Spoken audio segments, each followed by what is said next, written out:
म्हणजेच त्रिशताब्दी वर्ष आहे। आणि पुण्यश्लोक अहिल्यादेवी होळकर यांच्या जयंतीनिमित्त केंद्र सरकारने 300 रुपयाचं नाणं निर्गमित केलेलं आहे। त्याबद्दल खरं तर पुण्यश्लोक अहिल्यादेवी होळकर यांच्या कार्याचा तो गौरव आहे, त्याबद्दल त्यांचं देखील धन्यवाद। आज पुण्यश्लोक अहिल्यादेवी होळकर यांची जयंती अख्ख्या महाराष्ट्रात तसेच संपूर्ण देशभरामध्ये साजरी होत आहे। खरं तर ही जयंती एवढ्या मोठ्या प्रमाणावरती आणि पूर्ण हिंदुस्थानात साजरी होण्यामागचं कारण काय, तर पुण्यश्लोक अहिल्यादेवी होळकर यांचं जे कार्य आहे।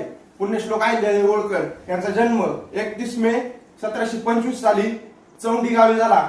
खरं तर एक माणकोजी पाटील हे त्यांचे वडील आणि एक वय वर्ष 8 असताना त्यांचा विवाह खंडेराव होळकर यांच्या सोबत झाला। वय वर्ष 8 असताना पुण्यश्लोक अहिल्यादेवी होळकर ह्याच्या 8 वर्षाच्या होत्या त्यांच्या मल्हारराव होळकर हे त्यांना भेटले आणि मल्हारराव होळकर यांनी ओळखलं की ही अहिल्या नक्कीच या देशाचं आणि आपल्या राज्याचं एक भवितव्य उज्ज्वल करू शकते। ते ओळखण्यामागचं त्यांच्या मागचं तो एक प्रसंग होता, तो प्रसंग सांगतो। पुण्यश्लोक अहिल्यादेवी होळकर त्या ठिकाणी एक नदीच्या किनारी वाळूचे शिवलिंग तयार करत होत्या। मल्हारराव होळकर घोडा घेऊन एक तुफान वेगाने त्यांच्याकडे धावत आले।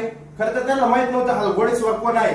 ती शिवलिंग त्यांनी तयार केलं होतं आणि ते शिवलिंग त्या शिवलिंगाच्या दिशेने येत असताना पुण्यश्लोक अहिल्यादेवी होळकर अक्षरशः त्या शिवलिंग वाचवण्यासाठी त्या घोडेस्वारापासून त्याच्यावरती आडव्या झाल्या आणि बाजूला झाल्या नाही। मल्हारराव होळकरांनी त्यांच्या जवळ येताच तो घोडा खेचून धरला आणि खाली उतरले। ते म्हणाले, मुली, आम्ही हा घोडा जर तुझ्या अंगावरती आला असता तर तुझं जीव सुद्धा गेला असता तरी तू बाजूला झाली नाही, आणि ह्याच्या मागचं कारण काय, तुला भीती वाटली नाही का?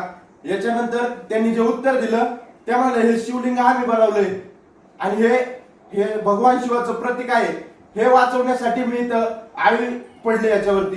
हे त्यांचं उत्तर ऐकल्यानंतर पुण्यश्लोक त्यांनी ठरवलं की ही मुलगी नक्कीच या देशाचं या राज्याचं भवितव्य उज्ज्वल करू शकते। आणि पुण्यश्लोक अहिल्यादेवी होळकर यांच्यासाठी म्हणजे आपल्या मुलासाठी त्यांनी मानकोजी शिंदेंना मागणं घातलं आणि त्यांचं त्या ठिकाणी विवाह झाला। पुण्यश्लोक अहिल्यादेवी होळकर यांना घडवण्यामध्ये सुभेदार मल्हारराव होळकर असतील, त्यांचे पती खंडेराव होळकर असतील, त्यांच्या सासू ह्या गौतमबाई साहेब ह्या देखील असतील। कारण एक स्त्री एवढं मोठं राज्य करते, लोक कल्याणकारी राज्य कारभार करते, ह्याच्या मागे त्यांचं कुटुंब जर उभं असेल तरच हे शक्य होतं। आणि पुण्यश्लोक अहिल्यादेवी होळकर या फक्त काय माळवा प्रांताच्या इंदोर प्रांताच्या राज्यकर्त्या नव्हत्या। त्यांनी जे काही राज्य केलं, जे काही प्रशासन केलं, हे हिंदुस्थानातच नव्हे, हिंदुस्थानातल्या लेखकांनी नाही तर ब्रिटिश इतिहासकार जॉन माल्कम यांनी सुद्धा त्यांच्याविषयी इतकं काही लिहून ठेवलंय। हिंदुस्थानची कॅथलीन, मार्गारेट, एलिझाबेथ ह्या ज्या काही जगातल्या महान राज्यकर्त्या राण्या होत्या यांच्याशी त्यांची तुलना अक्षरशः त्यांनी केलेली आहे। आणि या राण्यांचा इतिहास जर तुम्ही पाहाल तर खूप मोठा गौरवशाली इतिहास आहे। आणि त्यांच्यासोबत जर कम्पॅरिझन यांचं होत असेल तर फक्त देशाच्या लेवलला नाही तर अक्षरशः इंटरनॅशनल आंतरराष्ट्रीय लेवलच्या राज्यकर्त्या या पुण्यश्लोक अहिल्यादेवी होळकर होत्या। खरं तर आपल्याला सांगितलं जातं की यांनी फक्त घाट बांधले, मंदिरं बांधली आणि पुण्यश्लोक अहिल्यादेवी होळकर यांना फक्त हिंदू धर्मापुरतं मर्यादित ठेवलं जातं। पण अक्षरशः त्यांचा जो काही राज्य कारभार होता, जो काही त्यांनी जनतेसाठी जी काही कल्याणकारी कामं केली, ही कामं सुद्धा आपण बघितली पाहिजे। मंदिरांचा त्यांनी जीर्णोद्धार केला, गाड बांधले, रस्ते बांधले, त्या काळात बांधलेले रस्ते आज सुद्धा आपल्याला पाहायला मिळतात की जशीच्या तसे आहेत। पण आजकाल आपल्या सरकारने बांधलेले जे काही कामं असतील, धरणं असतील, कालवे असतील, हे आता फुटतात। 5-6 वर्ष झाले की त्याचे काम येतात, पण त्या काळात बांधलेला जो त्यांनी रोड होता तो आज सुद्धा आहे तसा आहे। मग ही आपण त्यांची नीती असेल ही आपण पाहिली पाहिजे।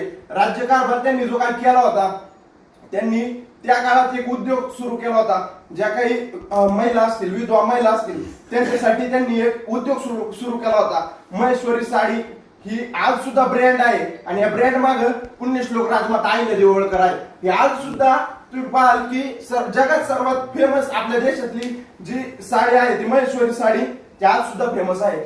म्हणजे फक्त उद्योगांसाठी नाही तर जो काही राज्यकारभार त्यांनी केलाय तो सुद्धा आपण पाहिला पाहिजे। लोक कल्याणकारी त्यांनी राज्य उभं केलं। त्यांनी आपलं जे जेजुरीचं मंदिर असेल त्या मंदिरामध्ये सुद्धा होळकरांचा खूप मोठा वाटा आहे। ते प्रवेशद्वार असेल, तो कुंड असेल, ते सुद्धा पुण्यश्लोक अहिल्यादेवी होळकर तसेच मल्हारराजे होळकर, तुकोजीराजे होळकर यांच्या कालखंडामध्ये ते बांधलेलं आहे। हे सुद्धा आपण लक्षात घेतलं पाहिजे। त्यांचं लोक कल्याणकारी जे प्रशासन होतं ते प्रशासन देखील खूप असं म्हणजे या काळातली जी सत्ता होती त्या काळात मोगल असतील हे पूर्णपणे आपला जो राज्य होता याच्यावरती तुटून पडले होते. त्यांना हे राज्य जिंकून घ्यायचं होतं.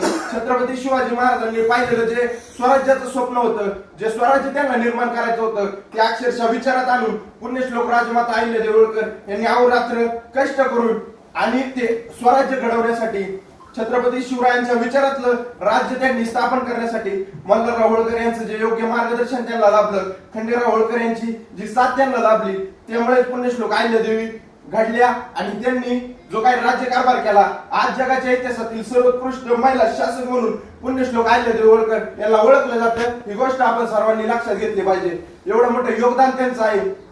या देशाच्या जडणघडणीमध्ये देखील त्यांचा खूप मोठा वाटा आहे. आपण जर पाहायला गेलो तर राजकीय, सामाजिक, आर्थिक हे इतिहासाचे जे पैलू आहे हे सर्व त्यांनी स्ट्रॉंग करण्याचं काम त्यांच्या काळामध्ये केलं. आज सुद्धा राज्यकारभार कसा करावा ह्याचा ज्या वेळेस सांगितलं जातं, ज्याचा धडा जर शिकायचं म्हणलं तर पुण्यश्लोक अहिल्यादेवी होळकर यांचं नाव सर्वात प्रथम येतं. ही गोष्ट आपण लक्षात घेतली पाहिजे. खूप मोठा इतिहास पुण्यश्लोक अहिल्यादेवी होळकर यांचा आहे. 5-10 मिनिटात सांगण्यासारखा हा इतिहास नाही, पण जो काही पुण्यश्लोक अहिल्यादेवींनी कार्य केलंय हे आपण पाहिलं पाहिजे.